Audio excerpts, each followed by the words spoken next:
Today I am going to start fifth chapter of accountancy, that is books of original entry journal. तो journal क्या होता है इस lesson में हम ये पढ़ेंगे जो कि बहुत इंपॉर्टेंट है, जिसमें आपको एंट्रीज जो है वो बनानी सीखनी है। पहले हम थ्योरेटिकल पोर्शन कवर करेंगे, उसके बाद हम थ्योरेटिकल पोर्शन कंप्लीट होने के बाद हम प्रैक्टिकली जो एंट्रीज हमारी कैसे बनती हैं वो सीखेंगे। तो books of original entry journal. Journal क्या होता है? जर्नल जो है वो फ्रेंच वर्ड से लिया हुआ एक शब्द है। तो journal, meaning of journal, journal is derived from French word जर, JOUR, जर, विच मीन्स अ डे, जिसका मतलब है एक दिन। मतलब इसमें जो दिन, एक जो ट्रांजेक्शन, एक दिन में कितनी ट्रांजेक्शन हुई हैं, क्या क्या ट्रांजेक्शन हुई हैं, वो चीज जो है वो रिकॉर्ड की जाती है। Journal is derived from French word JOUR, जर, which means a day. Journal therefore means a daily record of business transactions. तो जर्नल में जो है वो डेली की बिजनेस ट्रांजेक्शन जो है वो रिकॉर्ड की जाती है। Journal is the primary book of accounts in which business transactions are recorded in chronological and systematic order in the form of debit and credit from the memorandum book or from the source document. अब जो journal है, journal में daily की transaction जो होती हैं, जो daily की बिजनेस ट्रांजेक्शन जो है वो रिकॉर्ड की जाती है। और कैसे की जाती है? क्रोनोलॉजिकल और सिस्टमैटिक ऑर्डर में की जाती है। मतलब क्रोनोलॉजिकल जैसे वो हुई है, जैसे फर्स्ट, जैसे अगर डेट वाइज करें तो जो जो जैसे जैसे ट्रांजेक्शन हुई है उसी के अकॉर्डिंग एक क्रोनोलॉजिकल तरीके से रिकॉर्ड की जाती है। और सिस्टमैटिक मतलब वहां पे रूल्स प्रिंसिपल्स जो है वो फॉलो किए जाते हैं। एक सिस्टमैटिक और क्रोनोलॉजिकल ऑर्डर में जो जितनी भी बिजनेस ट्रांजेक्शन हो रही है डेली की, वो रिकॉर्ड की जाती है। कहाँ की जाती है? जर्नल में। तो उसको बोलते हैं एंट्रीज, जो जहाँ पे हम एंट्रीज करते हैं वही जर्नल है। जर्नल में सारी ही एंट्रीज, ट्रांजेक्शंस लिखी जाती हैं बिजनेस ट्रांजेक्शंस की। एक दिन में कितनी ट्रांजेक्शंस हुई हैं, और जो ट्रांजेक्शंस होंगे उनके टू साइड्स होंगे, एक डेबिट होगा और एक क्रेडिट होगा।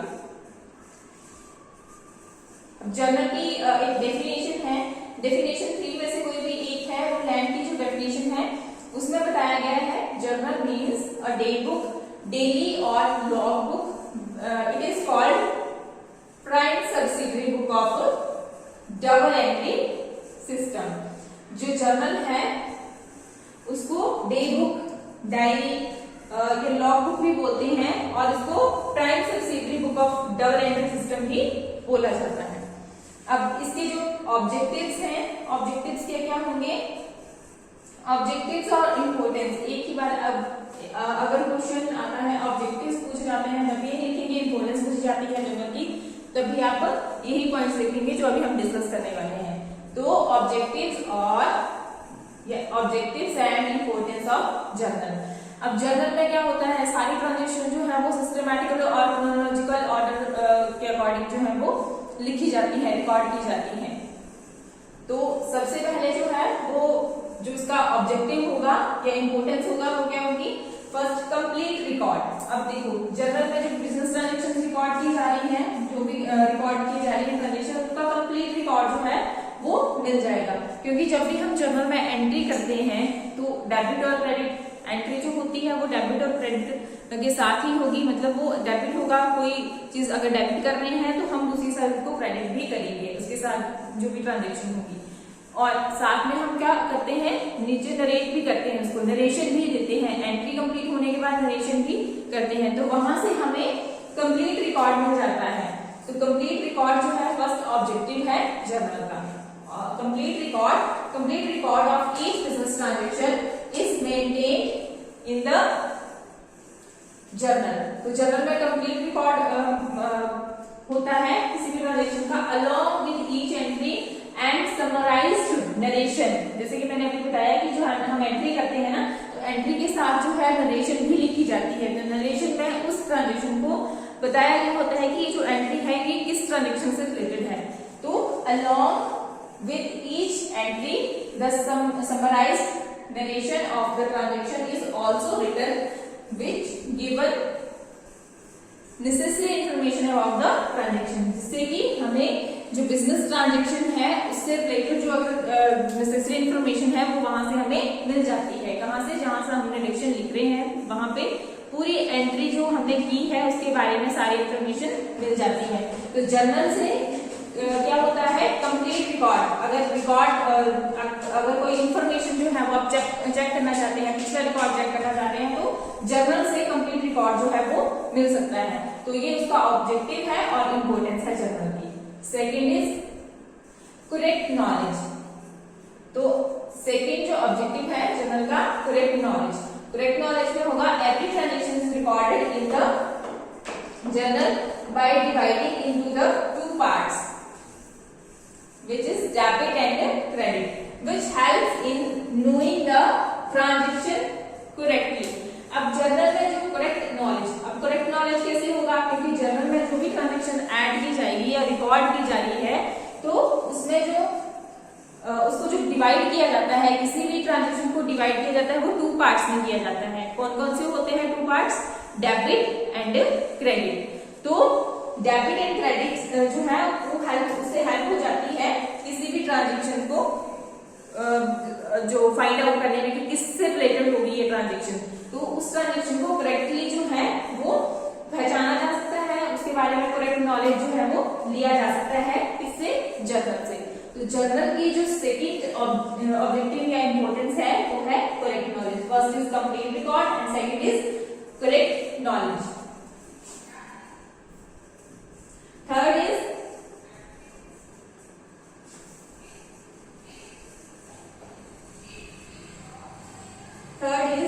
Helpful in ledger posting. अब सबसे पहले बिजनेस ट्रांजेक्शंस रिकॉर्ड की जाती हैं। रिकॉर्ड करने के बाद जर्नल रिकॉर्ड कहाँ की जाती है? जर्नल में की जाती है। जर्नल के बाद जो एंट्रीज होती हैं, ये ट्रांजेक्शंस होती हैं, उनकी लेजर पोस्टिंग की जाती है। लेजर पोस्टिंग के बाद ट्रायल बैलेंस बनाया जाता है। ट्रायल बैलेंस के बाद जो है फाइनल अकाउंट्स बनाए जाते हैं। ऐसे ही अकाउंटिंग साइकिल चलता है। तो जो जर्नल है वो उसके हेल्प करता है, वो हेल्पफुल इन लेजर पोस्टिंग। जो लेजर पोस्टिंग करनी होती है तो उसके लिए भी जर्नल जो है वो हेल्पफुल है। Ledger can be prepared from memorandum book और वाउचर्स डायरेक्टली। लेजर जो है वो कैसे प्रिपेयर किया जा सकता है? मेमोरेंडम बुक या फिर वाउचर से भी डायरेक्टली प्रिपेयर किया जा सकता है। But it is better to prepare it from the journal. But सबसे अच्छा क्या होता है कि लेजर जो है वो जर्नल से ही प्रिपेयर किया जा सकता है। तो journal it makes the work more clear and easy and the chances of error also reduces. तो जो हम जर्नल की हेल्प से जो है वो लेजर पोस्टिंग कर सकते हैं, जो कि जिसमें एरर्स के या जो फ्रॉड्स या एरर्स के जो चांसेस हैं बहुत कम हो जाते हैं। तो जो जर्नल है वो लेजर पोस्टिंग करने में भी हेल्पफुल होता है। तो ये उसकी एडवांटेज या इंपॉर्टेंस बन जाती है। Third. Fourth is as a proof. अब जर्नल जो है वो एज अ प्रूफ भी उसको माना जाता है। अगर जैसे journal can be used as reference in case of omission और to settle down the business disputes.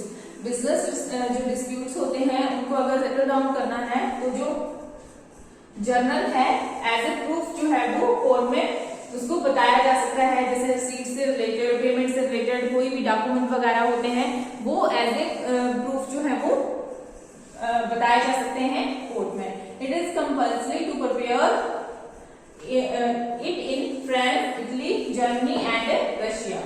तो जो जर्नल है उसको बनाना बहुत जरूरी है इन कंट्रीज में। तो जर्नल जो है, जर्नल एज ए प्रूफ भी उसको बताया जा सकता है। अगर बिजनेस डिस्प्यूट्स के रिलेटेड अगर उसको सेटल डाउन करना हो तो, और जैसे इन केस अगर कोई ओमिशन होगी, हो कोई एंट्री वगैरह भूल गए हो रिकॉर्ड करने से, तो वहां भी जर्नल जो है वो हेल्प करता है।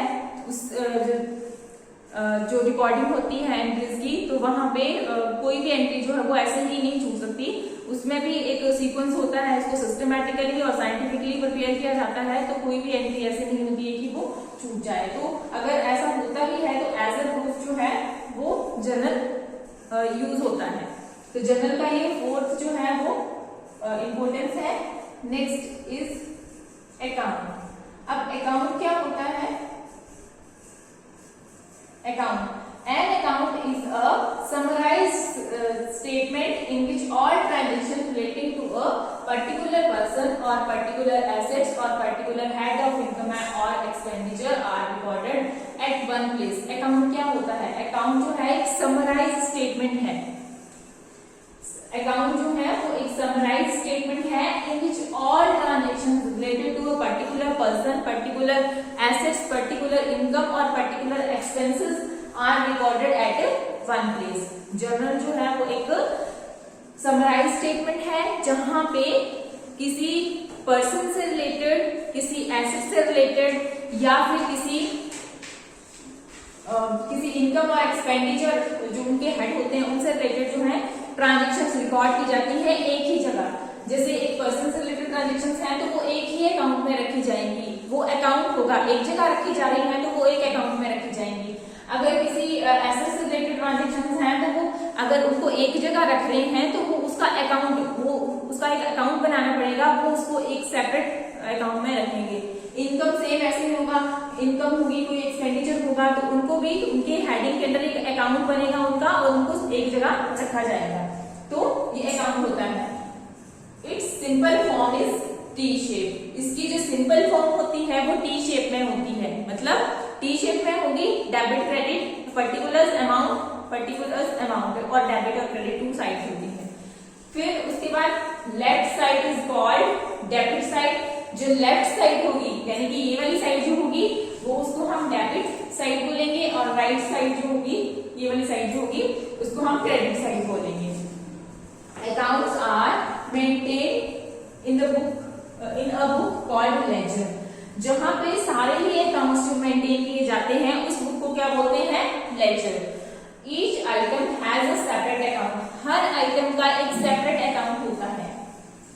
The book in which all accounts are maintained is called a ledger।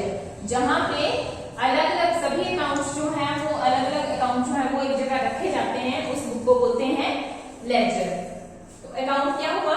Account जो है वो एक समराइज स्टेटमेंट है जो किसी पर्सन से रिलेटेड, किसी एसेट से रिलेटेड, किसी इनकम एंड एक्सपेंडिचर से रिलेटेड ट्रांजेक्शंस के लिए हो सकता है।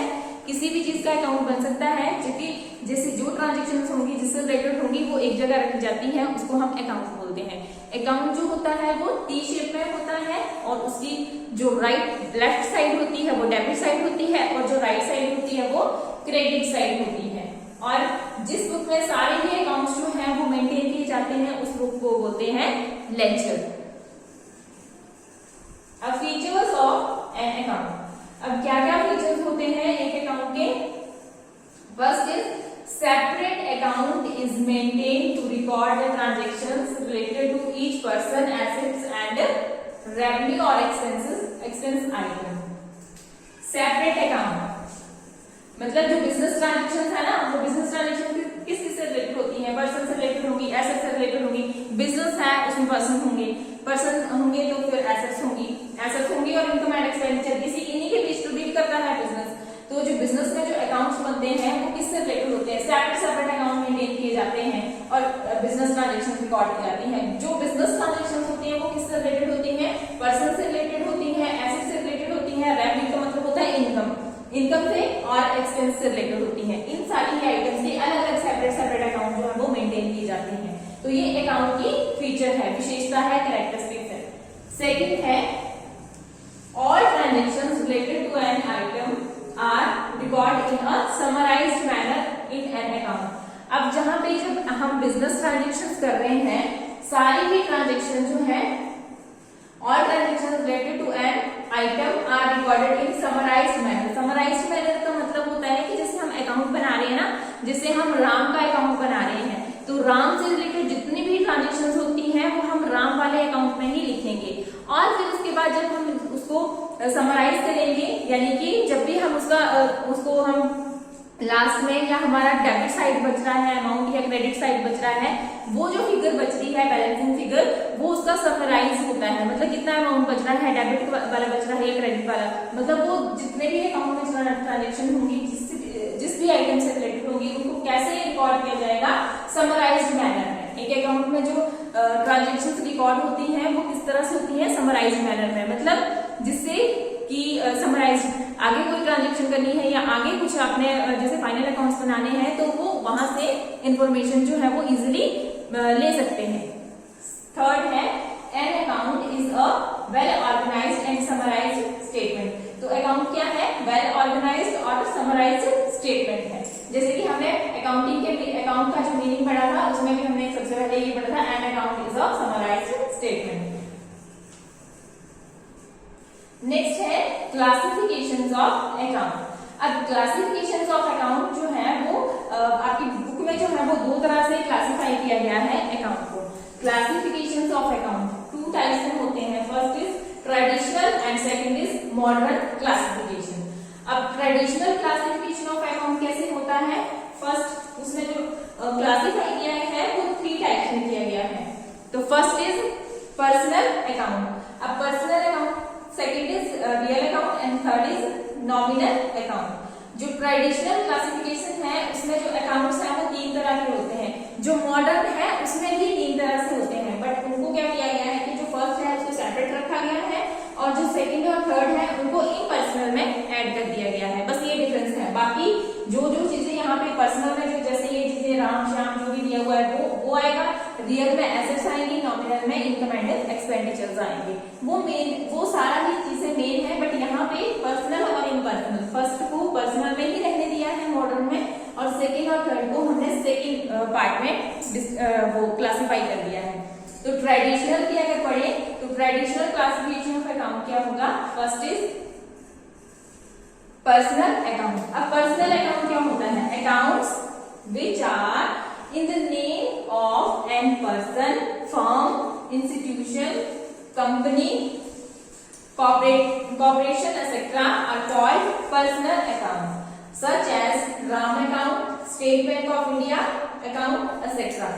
पर्सनल अकाउंट ऐसे अकाउंट होते हैं जो कि किसी पर्सन, फर्म या इंस्टीट्यूशन के नाम से, कंपनी के नाम से ओपन किए जाते हैं, वो होते हैं पर्सनल अकाउंट। जैसे आपको एग्जांपल दिया है राम अकाउंट, फिर State Bank of India, India's account, ये है आपके personal account as per traditional classification. अब सेकंड है रियल अकाउंट। अब रियल अकाउंट जो है वो किससे रिलेटेड होता है, एसेट से। The account recording transactions relating the accounts recording transactions relating to an assets to the assets of business are called real account। अब रियल अकाउंट का नाम आता है तो वो अपने माइंड में रखना है कि जो रियल अकाउंट है वो एसेट्स से डील करता है, और एसेट्स जो है चाहे कोई भी टाइप की एसेट्स हो, टेंजिबल एसेट्स हो या इंटेंजिबल एसेट्स हो, तो उससे डील करेगा। तो उसमें रियल अकाउंट में कौन कौन से होंगे, अब इसमें सर्च एज कौन कौन से अकाउंट आएंगे, कैश आएगा क्योंकि एसेट्स आएंगे, गुड्स आएंगे, गुड्स का मतलब स्टॉक, ये भी एसेट्स है, करंट एसेट्स है, फिर फर्नीचर आएगा, फिर आपका बिल्डिंग आएगा एक्सेट्रा। थर्ड है नॉमिनल अकाउंट। अब नॉमिनल अकाउंट जो है वो इनकम और एक्सपेंडिचर से रिलेटेड होता है। Accounts relating to income, expenses, profit and loss are called as nominal accounts, such as rent, salaries, discount account, bank tax account and interest account etcetera. ये traditional classification है। अब हम पढ़ेंगे modern classification of account. अब modern classification of account कैसे होती है, modern classification से वैसा ही होगा, बट इसको टू टाइप्स में डिवाइड किया गया होगा। इसकी जो क्लासिफिकेशन होंगी वो टू टाइप्स में होंगी। फर्स्ट आप सबसे पहले जब आप ड्रॉ करेंगे तो इसी तरीके से करेंगे। सबसे पहले अकाउंट्स होंगे, अकाउंट्स टू टाइप्स में इसको डिवाइड किया जाएगा, first is personal and second is impersonal. अब पर्सनल हम पढ़ चुके हैं, ट्रेडिशनल में हमने पढ़ा है। पर्सनल जो होगा उसमें जैसे किसी पर्सन का नाम हो गया, किसी फर्म का नाम हो गया, उसके नाम से जो ओपन किए जाते हैं अकाउंट वो पर्सनल होंगे, ठीक है। अब पर्सनल में जो मॉडर्न क्लासिफिकेशन है उसमें सिर्फ ये चेंजेस हैं कि यहाँ पे जो पर्सनल है उसको नेचुरल फर्दर डिवाइड किया गया है, नेचुरल, आर्टिफिशियल और रिप्रेजेंटेटिव पर्सनल अकाउंट। मतलब जो पर्सनल अकाउंट जो हमने ट्रेडिशनल में पढ़ा ना, वो तो सिर्फ हमें सिंपली जैसे नॉर्मल सा दिया था कि एक पर्सन से रिलेटेड जितने भी जो भी पर्सन कंपनी या फॉर्म होगी उससे रिलेटेड जो अकाउंट होंगे उनको हम पर्सनल अकाउंट, बट इसमें हमें डिटेल में बताया गया है कि नेचुरल पर्सनल अकाउंट क्या होगा, आर्टिफिशियल पर्सनल अकाउंट होगा और रिप्रेजेंटेटिव पर्सनल अकाउंट होगा। मतलब पर्सनल अकाउंट को फिर से डिवाइड किया गया है 3 पार्ट्स में।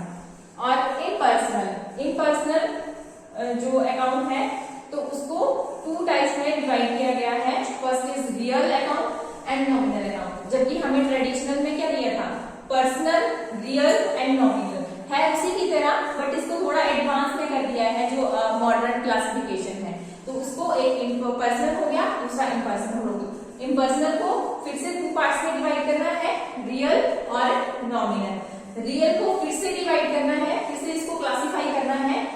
रियल अकाउंट जो है वो एसेट्स से रिलेटेड होता है और एसेट्स को हम फिर से क्लासिफाई करेंगे 2 टाइप्स में। एसेट्स जो होती है 2 टाइप्स में होती है, टेंजिबल एसेट्स और इनटेंजिबल एसेट्स। फिर इनटेंजिबल जो टेंजिबल एसेट्स हैं उनको फिर से डिवाइड किया गया है कैश और अदर एसेट्स में। अब देखो एसेट्स जो होती हैं वो भी अलग अलग टाइप की होती है, जैसे कैश भी क्या है, एसेट्स है, और कौन सी एसेट्स है, करंट एसेट्स है।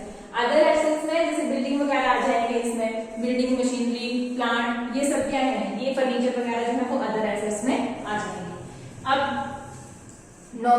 नॉमिनल जो है वो इनकम और एक्सपेंसेस से रिलेटेड है। तो यहाँ पे रेवेन्यू जो है वो इनकम है और एक्सपेंसेस का तो पता ही है।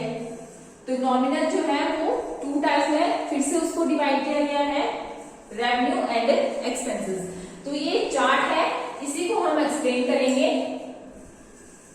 First is personal account. अब पर्सनल अकाउंट क्या होता है, account which are open in the name of particular person, firm, institution, company और corporation etcetera are called personal account. ऐसे अकाउंट जो कि किसी पर्सन, फर्म, कंपनी या कॉर्पोरेशन के नाम से ओपन किए जाते हैं उनको बोलते हैं personal account. For example account of Lala Ram Mohan, ठीक है, इसके नाम से अगर ओपन किया जाएगा तो उसका अकाउंट हो गया, किसी पर्सन के नाम से किया जा रहा है open. Account of Goyal Brothers, account of Hindustan Lever Limited, ये जो है ये पर्सनल अकाउंट है, ठीक है। जैसे किसी पर्सन के नाम से, फर्म के नाम से, इंस्टीट्यूशन के नाम से या कंपनी के नाम से अगर ओपन किए जा रहे हैं तो वो सारे पर्सनल अकाउंट होंगे। अब पर्सनल अकाउंट, जैसे कि पर्सनल अकाउंट को फिर से क्लासिफाई किया था कितनी तरह से, तीन तरह से। फर्स्ट था नेचुरल, सेकंड था आर्टिफिशियल और representative.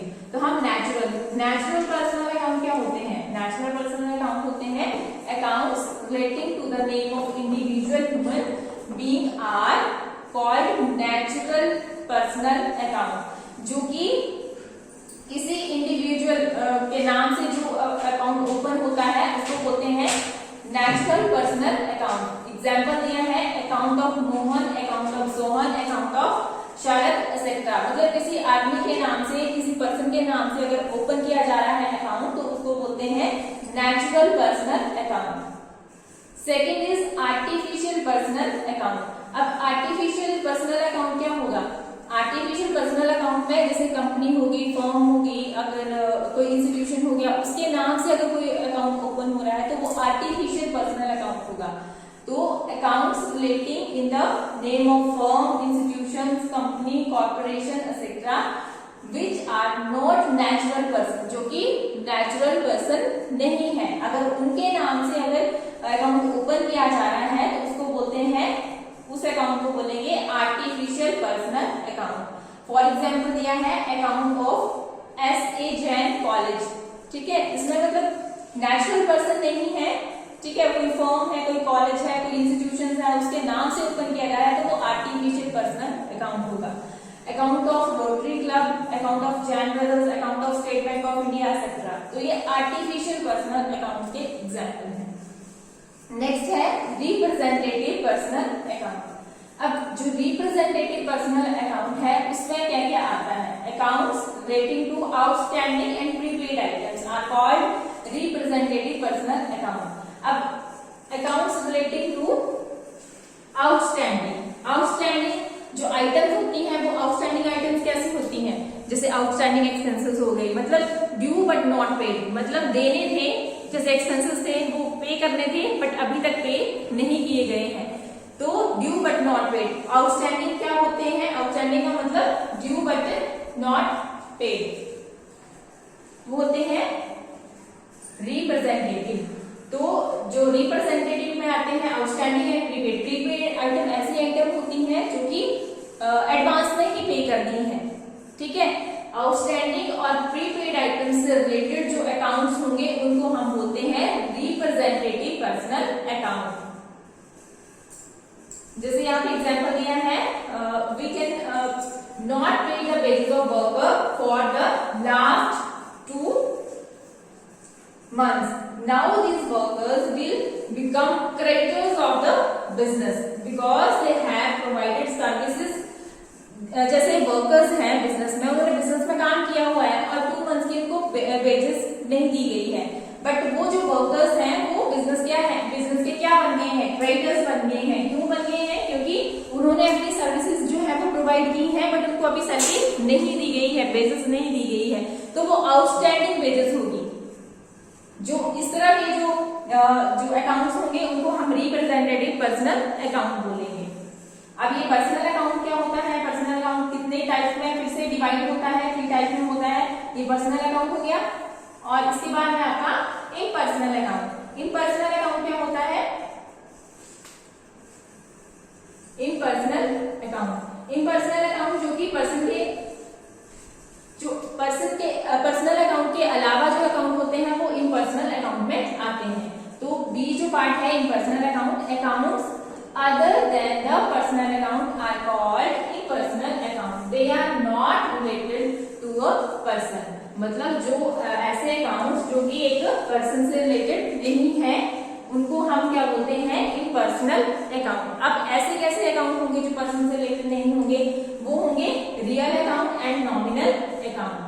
These accounts are of 2 types. कौन कौन से होते हैं, real account and nominal account. Real account क्या होता है, account which are related to the assets of the business. अब बिजनेस को चलाने के लिए आदमियों की भी जरूरत होती है, पर्सन की भी जरूरत होती है और एसेट्स की भी जरूरत होती है और रेवेन्यू और एक्सपेंसेस की भी जरूरत होती है। तो इन सभी जो आइटम्स है ना, इन सभी की जो है वो अकाउंट्स बनते हैं अलग अलग। तो पर्सनल अकाउंट हमने पढ़ लिया। अब रियल अकाउंट जो है वो एसेट्स से रिलेटेड होता है। तो एसेट्स कौन कौन सी होंगी, एसेट्स जो होंगी, क्या क्या एसेट्स होती हैं, building, plant and machinery, furniture, ये सब इनसे रिलेटेड होगा। अब इंटेंजिबल भी होंगी इसमें। तो जो रियल अकाउंट होता है वो टेंजिबल और इनटेंजिबल एसेट से रिलेटेड होता है। तो in other words the accounts of all those things which are really exist and whose value can be measured in money। ऐसे अकाउंट जो कि रियली में एग्जिस्ट करते हैं और उनकी वैल्यू जो है वो भी मेजर की जाती है मनी में, and which are owned by the business are term as real account. तो ऐसे जो अकाउंट होते हैं उनको रियल अकाउंट बोलते हैं। एवरी बिजनेस ओन, मतलब हर बिजनेस में जो है वो रियल अकाउंट होंगे। अ separate account is open for each assets. Her business में जो है वो एक सेपरेट अकाउंट जो है वो ओपन किया जाता है। रियल अकाउंट जो है वो 2 टाइप्स में होता है। First is tangible real account. तो टेंजिबल रियल अकाउंट क्या होगा, account relating to the real item और the assets which can be touched, seen and transferable are called tangible real account। account relating to real item, account जो है वो real item से जो relate करता है और assets, item और जो assets हैं उनसे relate करता है उसको बोलते हैं हम tangible real account। और ऐसे assets जिनको हम टच कर सकते हैं, देख सकते हैं, ट्रांसफर कर सकते हैं, उनको हम बोलते हैं tangible real assets। अब tangible real assets क्या होते हैं, कैश हो गया, कैश को हम टच कर सकते हैं। स्टॉक हो गया, स्टॉक को हम टच कर सकते हैं, देख सकते हैं। फर्नीचर को हम टच कर सकते हैं। मशीनरी और बिल्डिंग को भी टच कर सकते हैं और देख सकते हैं, ट्रांसफर कर सकते हैं। तो ये टेंजिबल रियल अकाउंट हो गया। अब सेकंड है intangible real account. Intangible real account क्या होता है, assets which can not be touched और which do not have physical existence are called intangible assets. ऐसे एसेट्स जिनका कोई फिजिकल एग्जिस्टेंस नहीं होता है, जिसको हम देख नहीं सकते, जिसको हम छू नहीं सकते, तो वो कौन सी ऐसी एसेट्स हैं जिनको हम देख नहीं सकते, छू नहीं सकते, बट उनका बिजनेस में जो है बहुत उनकी वैल्यू होती है, तो वो एसेट्स होती हैं। जैसे गुडविल हो गई, बिजनेस की जो गुडविल हो गई उसको हम देख नहीं सकते बट फील किया जाता है उनको। गुडविल हो गई, ट्रेडमार्क हो गए, पेटेंट्स हो गए और कॉपीराइट जो अकाउंट्स हैं, ये अकाउंट जो है वो रियल अकाउंट होते हैं। और रियल अकाउंट के कौन से होते हैं? ये इनटेंजिबल रियल अकाउंट्स।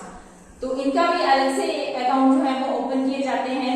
नेक्स्ट है नॉमिनल अकाउंट। नॉमिनल अकाउंट जो है वो डील करता है या रिलेट करता है किसके साथ? एसेट्स इनकम और एक्सपेंसेस के साथ। Accounts relating to transactions having no physical existence are called nominal account. जिनकी कोई फिजिकल एग्जिस्टेंस नहीं होती है, तो जो ट्रांजेक्शंस हैं, accounts relating to transaction having no physical existence are called nominal account.